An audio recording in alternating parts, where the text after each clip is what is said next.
Welcome to GlobeTrotter. I'm Jon Haggins. I'm here for a great holiday on the Aegean Sea, and this is a Greek cultural experience because we're going to all the wonderful islands. This is the Celestial Cruises on Olympia.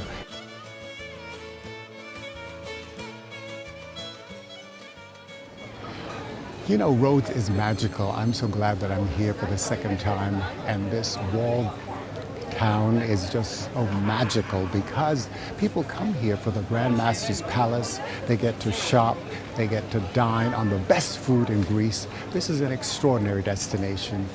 My name's Nicholas. I'm a licensed tour guide and archaeologist. We are in the middle of the inner court of the Palace of the Great Masters here in Rhodes. And we are going to have a tour inside the Palace of the Great Master to see the unique artifacts that are in exhibition here and the unique antiquities that were used after the restoration, during the restoration of the 1930s. The order of the knights that came to Rhodes were the Hospitaller Knights, Knights of the Order of St. John of Jerusalem. They came here after the end of the Crusades. Their main mission was to heal the wounded during the battles. They came to Rhodes. They stayed for more than 200 years, and they built those very impressive buildings. The medieval town of Rhodes is a World Cultural Heritage Monument protected by UNESCO since 1988. The impressive thing about the medieval town of Rhodes is that it's a live city with more than 4,000 permanent inhabitants. The buildings that survive inside the walls show the centuries that have passed, the conquerors that passed from the island of Rhodes, and it's a panoramic view of the history of the island from the beginning of the 7th century, let's say, after Christ, till nowadays. Rhodes is really known for the sun. It's the island of the god Helios, the god sun. We do have more than 300 days per year of sunshine. Apart from the sun, Rhodes is known for its famous beaches and of course for the monuments, the museums and the rest of the buildings that survive inside and outside the walls of the medieval town. Inside the walls of the medieval town, a walking tour can experience and can see different things and different aspects of everyday's lives. Small neighborhoods with wide yards and flowers, old women discussing outside their doors.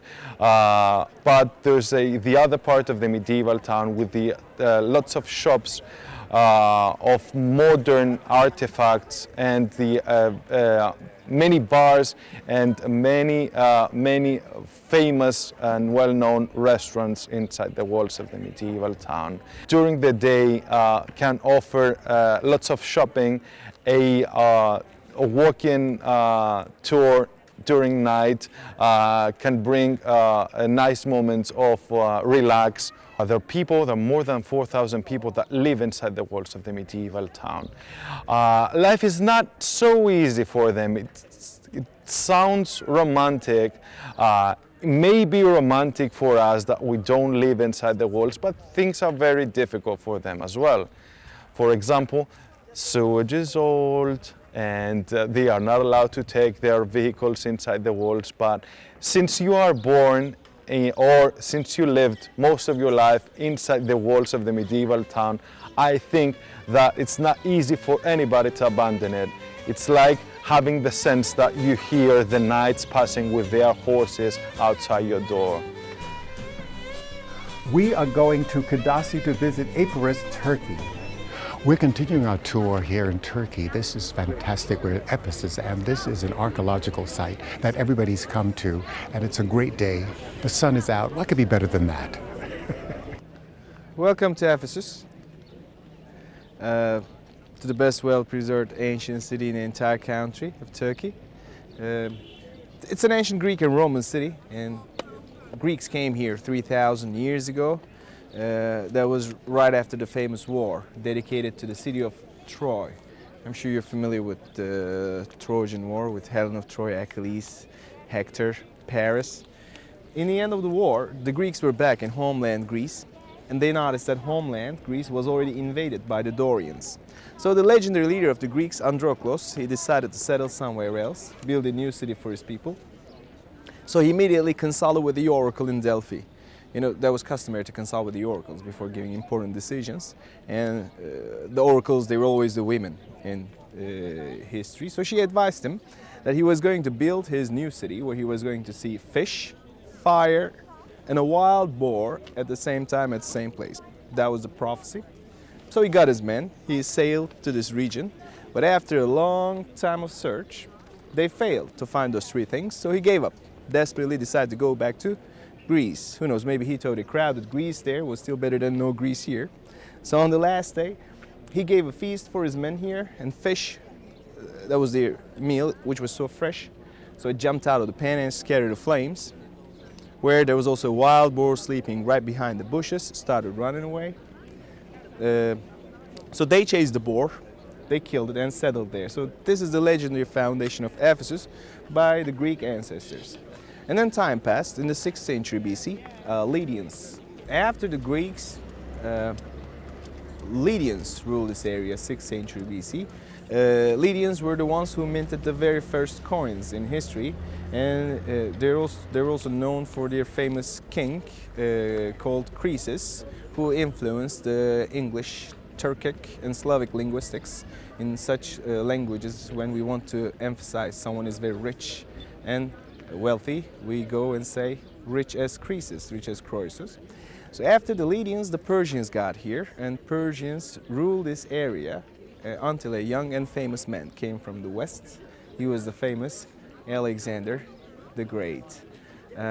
He defeated the Persians, and he noticed that the port of Ephesus, which was the previous location, not this one, was already silted up by the rivers, and Ephesians couldn't use their port anymore.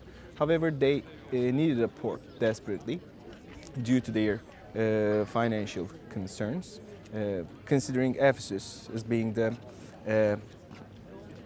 biggest or the major port city located in the western end of the Silk Road, as well as being the home for the biggest cult in pagan world, Artemis. They had a temple dedicated to Mother Goddess Artemis, a gigantic structure with 127 columns. So they needed a port in order to give accessibility, provide accessibility to the pagan pilgrims who wanted to worship the Mother Goddess, bring their offerings, spending time and money here. So Alexander gave his word that he was going to build a new city with a new port for the Ephesians on his way back, which he couldn't since he died in Babylon. But one of his generals, Lysimachus, he kept his word and built this location. However, Ephesians, they refused to move to this new city. They did not want to abandon their homes, which made Lysimachus pretty upset. On a heavy rainy day, he ordered his civil engineers to go and block the drainage of the former city and let that city flood it. Then the people had to move here. And we're talking about 4th century BC. Overall, 1100 years, Ephesians inhabited the same location here through 7th century AD. Then they had to abandon the city because of the mosquitoes.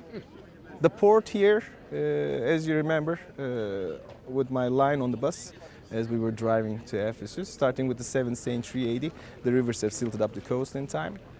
So that was a time, 7th century AD, the port of Ephesus here became a swamp. Mosquitoes appeared and they caused malaria, and Ephesians had to abandon the city. In other words, we can say mosquitoes, they turn out to be the last invaders and the very first ones defeated Ephesians in history. And later on, no other civilizations came and re-inhabited the same location here in time. With major earthquakes, all structures here collapsed. With erosion, the site was all covered by earth. And excavations started more or less 140 years ago, and so far only 13% of the excavations have been completed. On the right-hand side, you see a structure that looks like a theater. However, it had two different names since it had two different functions. It was the Vule Terion, where Vule in ancient Greek means I'm going to do it. It means to discuss, and that refers to the advisory council gathering there, discussing about city problems. And after their duties, they were also enjoying the live performances of the musicians. So it was a concert hall, back in the old days known as an Odeon. Odeon sounds like audio, hearing, auditorium. All the upper part is reconstruction there. On both sides, on top, you see arch entryways. They used to call such entryways as the vomitariums. And it's not really a big spot to take a picture of it, since it used to hold 1,400 people only. But the last one we're going to see in Ephesus, we always say the best is yet to come, the Grand Theater of Ephesus, where St. Paul attempted to preach the Ephesians, which turned out to be a failure. That used to hold 24,000, so that is going to be the hot deal for us. My name is Emre Ateş. I'm a professional licensed guide in Turkey. We're in Ephesus, the best well-preserved ancient city in Turkey. Also listed as a World Heritage Site by UNESCO last year. So since last year it's a World Heritage Site. Right behind me we have the fascinating facade of the Library of Celsus, considered to be the third biggest library of the then known world, right after the biggest one in Alexandria, the second one in today's Turkey, Pergamum, where they invented parchment, and this was the third one with 12,000 scrolls in it. It was double-walled to protect the scrolls from dampness, and took totally 8 years of the restaurators to put all those pieces back together right behind me. So it was like a huge jigsaw puzzle, 1970 through 1978, for 8 years. And what we see on the facade today is 70% original, only 30% with the new material. So we can consider this as a pretty successful reconstruction. Well, this is just awesome to enjoy the beautiful breeze of the Aegean on this harbor street behind me, overall 1,400 feet long, where Mark Antony and Cleopatra used to walk on when they came for their honeymoon in Asia Minor. So this is the turn of our guests here. They're enjoying the walk here. Back there, a fascinating Grand Theater of Ephesus, the only exceptional theater mentioned in the New Testament, where Paul attempted to preach the Ephesians. Paul needed some good reasons to come and visit Ephesus twice and spend such a considerable time on his second visit for more than 2.5 years. We know Ephesus was the major port located in the western end of the Silk Road. That means not only the goods, but also the words could spread out easily from the Ephesian port. Besides, this was a pagan city with a population around 250,000 people, and majority was all pagan. So it was, in other words, a virgin territory for Christianity. For Paul, having that chance, that opportunity to convert a city like Ephesus into Christianity, that was going to be a major move in order to spread out the words of Lord. That's why Paul spent more than 2.5 years in Ephesus. The city, the only city he spent the longest time among his during his missionary journeys. He spent the longest time here in Ephesus. And first couple of months he preached the Jews and the Gentiles in the synagogue in Ephesus. Then during the rest of his stay he gathered with his followers at the venue called the Lecture Hall of Tyrannus. But his primary aim was to preach the pagans in the city, and he needed a venue with enough seating capacity as well as good acoustics. The Grand Theater offered those two features to Paul, but that turned out to be a failure. There was a man named Demetrius of Ephesus who was mentioned in the New Testament in the book of Acts, who was a silversmith making the statues of gods and goddesses for his living. I bet he was a very smart man, because he knew after Paul's preach, not many people were going to continue worshiping man-made gods. So he decided to cause a riot. When Paul attempted to preach, all those 24,000 people there started shouting out loud at Paul with one angry voice, great is the Artemis of the Ephesians. Chasing Wild Ass, oh, it's not what you're thinking. It's a narrative of my travel around the world. I have interspersed photos and aromatic recipes, which allows you to dream, discover, and rediscover these great destinations around the world. The title of the book came about while we were chasing jackasses in Kutch Wild Ass Sanctuary in Gujarat, India. And I thought that was a great title for the book. This is food for the soul.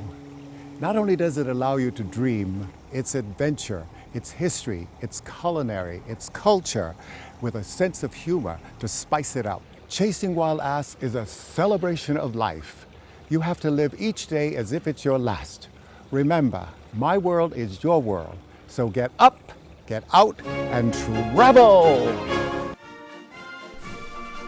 Athens is an amazing metropolis. The changing of the guard is a grand attraction in Athens.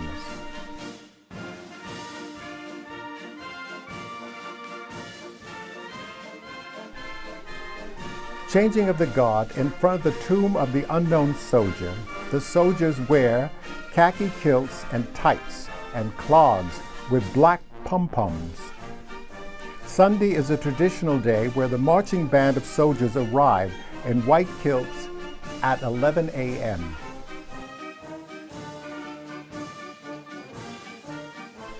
The guards train for a year to concentrate and not move as tourists watch and take pictures. Changing of the guards takes place on the hour in Independence Square in front of the Parliament building. It's a free sightseeing experience.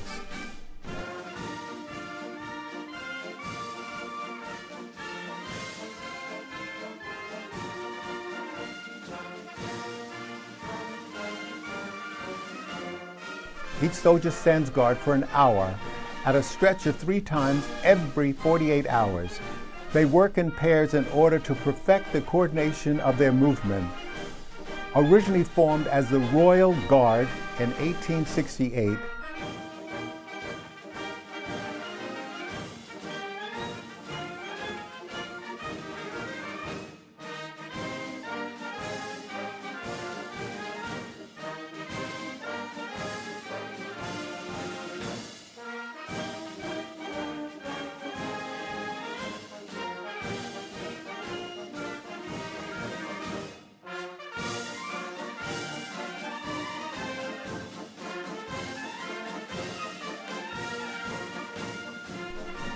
this elite corps has about 120 members and enjoys much better accommodations and conditions than the typical Greek army.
I'm standing with a smile with a new friend.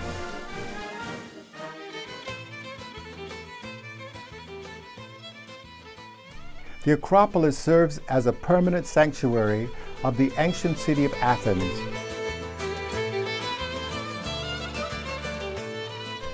The Heraklion is the entrance to the Parthenon.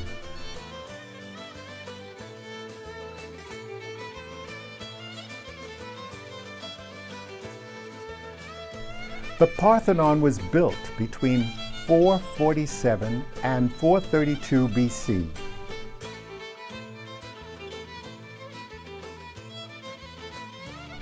I love these Hellenistic statues in front of the Athena temple. They are so magnificent.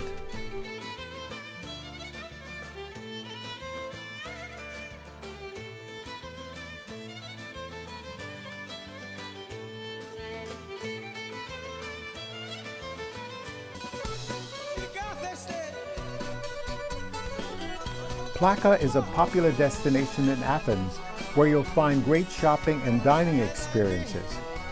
Mediterranean cuisine is my very favorite.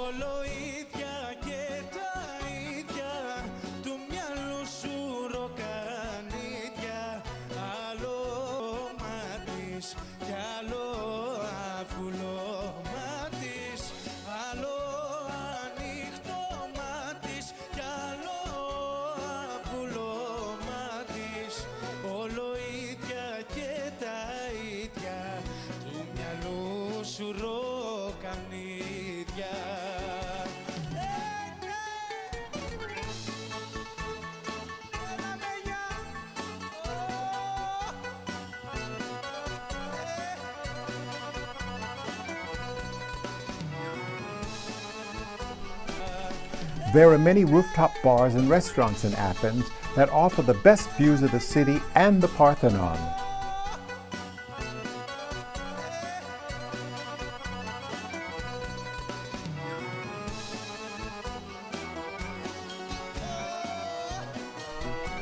There are Roman ruins under the Acropolis Museum.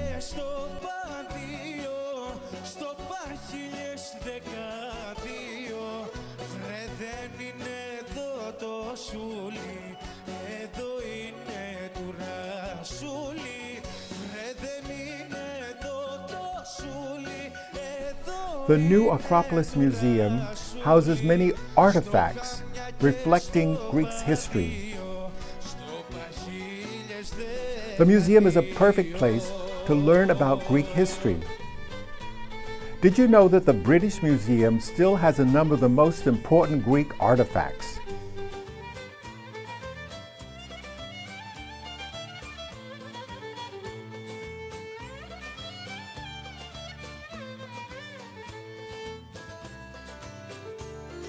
My name is Frosso Zaroulea. I am the PR manager for Celestial Cruises. Celestial Cruises is the only Greek home porting cruise operator. We operate in Greece, Turkey and Cuba. So we have 5 cruise ships. 3 are in the Aegean. 1 will be for the next year, the year round in Cuba. It's intensive destination oriented. So during the 4-day cruise, you can see 6 destinations. So it's approximately 2 Greek islands and Turkey per day. We have two types of cruises. We have the 3 and 4 days, which is the iconic destinations, meaning we are going to all the highlights of Aegean, like Santorini, Mykonos, Patmos, Rhodes, and in Turkey, Kuşadası. And we have also the idyllic itineraries during July and August, where we are trying to introduce to people, to passengers from all over the world, to hidden gems of Aegean that no other cruise lines can go actually, because they don't have the port infrastructure like Milos, like Ios, like Samos, like Syros, like Kos. So we are trying every year to add new destinations in the Aegean, because Aegean is our home water, so we know very well Aegean. Celestial actually is a new brand because we want to focus in authenticity. That's why our new tagline is "Be different, feel the authentic." Our passengers to really feel the destination, to really immerse to the destination, to see the food, to see the wine, to see the culture, to see the entertainment, and of course to understand the Greek sense of philoxenia, mean the Greek name of hospitality. We're really proud because we are almost 3 years now in Cuba. In Cuba also, our focus is authentic experience. So in Aegean we have Aegean cuisine, in Cuba we have Cuban cuisine. In Cuba, Celeste Cruises is visiting 4 ports of call. So we are visiting Maria LaGuardia, Havana, Cienfuegos and Santiago de Cuba. And we have as embarkation ports Havana and Montego Bay. I think we are the only one that we are doing the round, 3 years now. Next year, Cristal will stay for the whole season there. There are a lot of similar things between Cuban and Aegean, meaning that our vessel is the right size to visit these kind of destinations because they are small, they don't have big ports. So a vessel with 1,000 passengers can easily go there. Our focus is mid-size. We are not going bigger than that. So 1,800 is the top capacity we will ever have. We want our passengers to feel like they are home. Now we are thinking and planning of adding new destinations. Hopefully till September or October we'll be able to announce our new destinations. So in our ships we are like United Nations. Okay, we have more than 140 nationalities.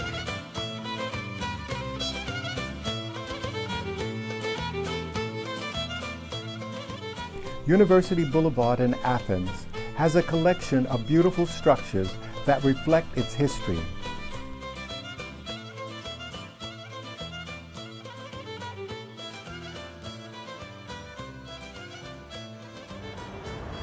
You know, Greece is absolutely amazing. Life is amazing. I'm here in Athens, and Athens is unbelievable. Its history, the Parthenon, the theaters, the great history, the buildings. I mean, what else can you ask for? But what we were here for was really a cruise through the Aegean Sea, and it was just unbelievable. We visited 6 islands. We were also in Turkey. It is just the kind of trip of a lifetime. It's the kind of thing that you want to experience on this beautiful sea. It's very relaxing. The people were amazing. They were friendly. You felt like it was your family. The Celestyal Olympia is an amazing cruise. We had 4 nights on the Aegean Sea, and it was just fantastic. Visiting 6 islands, and my favorite was Mykonos. Oh, I have wanted to go there for 60 years, and I finally made it. Remember, my world is your world. So get up, get out, and travel! Until next week, I look forward to seeing you then. So long for now.